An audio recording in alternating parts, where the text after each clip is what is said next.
എന്നാൽ പിന്നെ നമുക്കൊരു സിമ്പിൾ ഫിഷ് ഐറ്റം ആയാലോ. പാൻ വെച്ച് എണ്ണ ഒഴിക്കണവേ. ഇപ്പം നമുക്ക് ഫ്ലെയിം ഓൺ ആക്കണ്ട കേട്ടോ. അതിലേക്ക് മുളക് പൊടിയും മഞ്ഞൾപ്പൊടി ഇട്ട് നന്നായിട്ട് മിക്സ് ചെയ്തതിന് ശേഷം ഫ്ലെയിം ഓൺ ആക്കി ഏറ്റവും ചെറിയ തീയിൽ വെക്കണം. അതിലേക്ക് ഇഞ്ചി വെളുത്തുള്ളി ചതച്ചതും ചുമന്നുള്ളി ചതച്ചതും കറിവേപ്പിലയിട്ട് നന്നായിട്ട് വഴറ്റണമേ.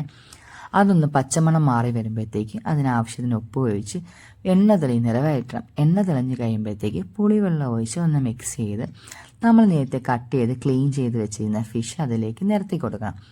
എന്നിട്ട് അടച്ചു വെച്ച് ആവിയിൽ വേവിക്കണേ. ആ ചെറിയ ആവി കിടന്ന് വേണം വേവാൻ.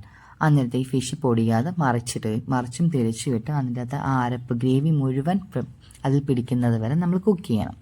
സത്യം പറഞ്ഞാൽ ഭയങ്കര സിമ്പിളാണ്, എന്നാൽ ഭയങ്കര ടേസ്റ്റായിട്ട് കഴിച്ചു കേട്ടോ. അത് നല്ല ചൂട് അപ്പത്തിൻ്റെ കൂടെയും പുട്ടിൻ്റെ കൂടെയൊക്കെ കഴിക്കാൻ സൂപ്പർ ടേസ്റ്റാണ്. നിങ്ങളൊന്ന് ട്രൈ ചെയ്തിട്ട് എനിക്ക് അഭിപ്രായം പറയണേ. ഇതിൻ്റെ ഇൻഗ്രീഡിയൻസൊക്കെ ഞാൻ ക്യാപ്ഷനിൽ കൊടുത്തേക്കാം. ബൈ.